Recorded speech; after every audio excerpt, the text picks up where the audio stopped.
I was in the streets, man, running around selling dope. Left the house at 15 years old.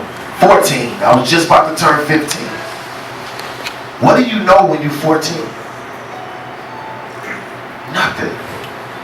And I went out and got my own apartment.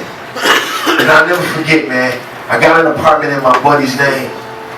And I got in my apartment and I couldn't get the lights on because I wasn't old enough.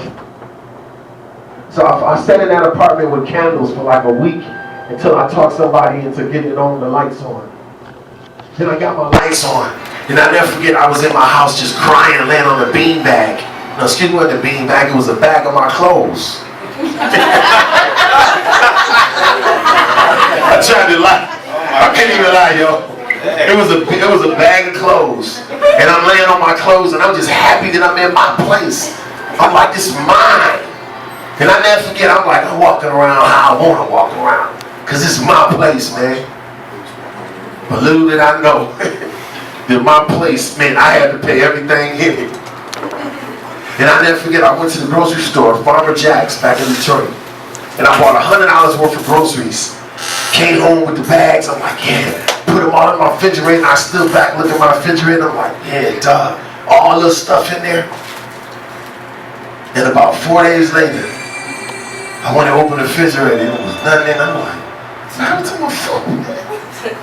And that's when I realized that it was serious. I realized when nobody else coming and putting nothing in that refrigerator, that everything that got there was coming through me. And then, I remember the next month, the rent came around. And I'm like, oh my God. Wasn't no calling mama. Then the light bill that I taught somebody came. And I was just like, oh my God. And then I realized that this was serious. That I had made a real grown folk move when I left my father's house. And I was out there in the streets. And God, I'm talking about God, man, took care of me. Protected me. Stupid stuff I done. Driving back and forth across the borders with drugs. And God just protected me all this time. And I never really understood it back then. Like, why are you protecting me? Why are you watching over me?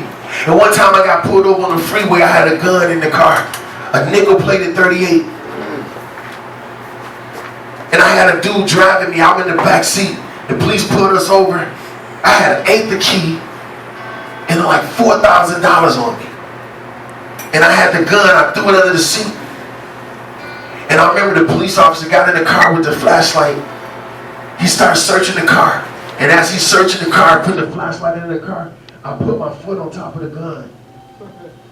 Like that was going to cover it. A nickel-plated gun with a light shine. Y'all know how that do. And I remember praying, God, you get me out of this.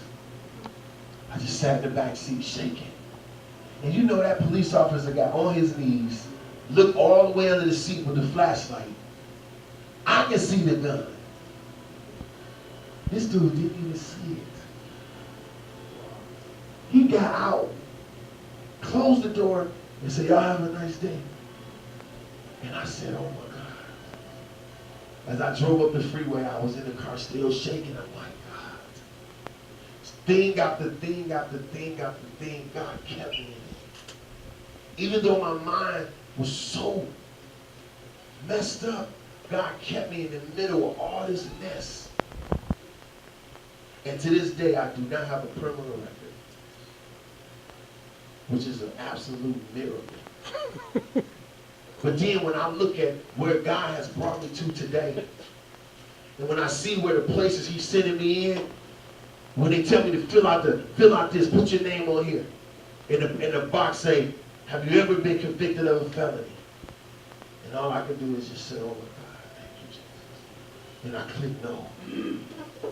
But see, God knew way back then that he would have me here. God knew way back then that he would be sending me into facilities to teach and talk to people, that I couldn't even have a criminal record, so he covered me in the midst of all that junk, man. Now that might not have been you.